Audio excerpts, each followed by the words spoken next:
Mike, I watched the press conference on my computer, and after watching James Franklin, we're talking Penn State football here, folks.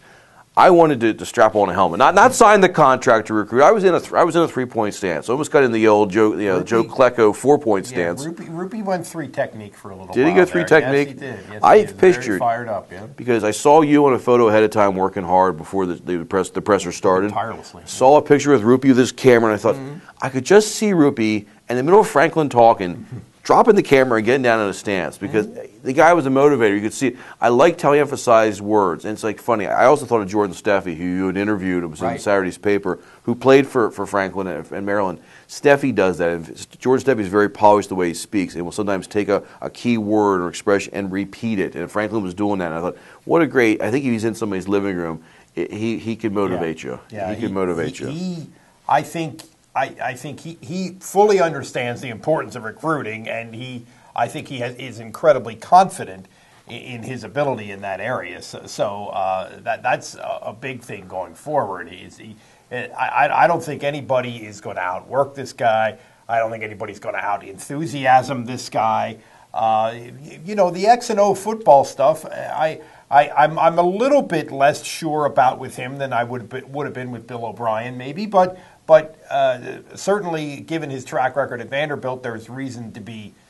There's certainly no reason to be negative about that part of it too. So, we're heading into a really interesting time here with Penn State football, and James Franklin is. If you're worried about getting better at football, if that's your thing, I think this guy is a good hire.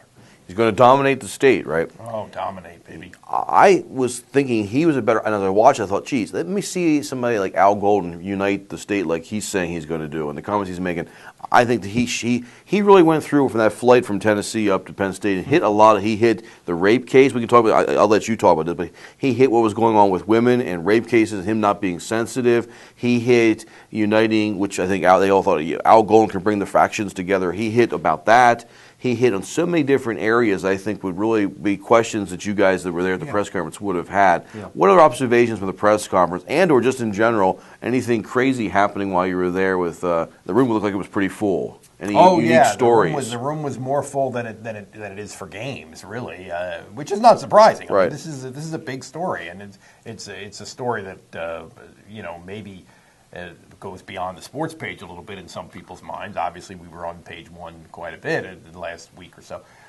No, you were. I wasn't. Well, yeah, the story was. Yeah. But I think that this rape thing is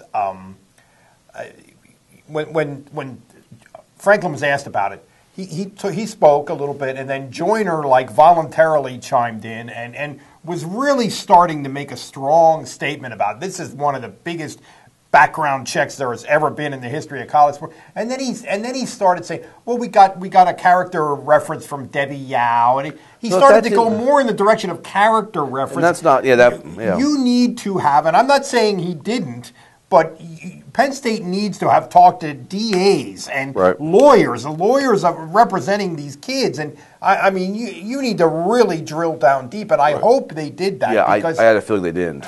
There's a very good possibility that it will not go to trial, in which case it will kind of go away. Right. And if Franklin conducts his business the right way, it'll be a non-issue. But on the other hand, there could be a trial this fall where he'll have to go to Nashville and testify during a game week. In which case, that's going to be a very weird situation. So that's why it's hard to overemphasize.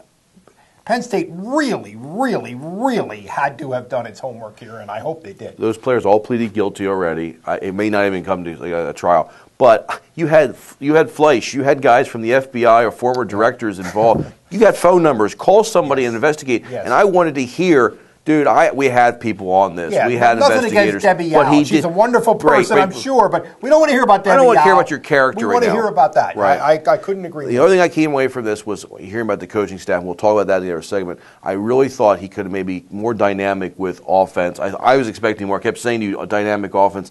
I read about their stats last year, and I'm not overly impressed. They were not great offensively. They're playing in the SEC, but they didn't play Alabama. Let's not go nuts.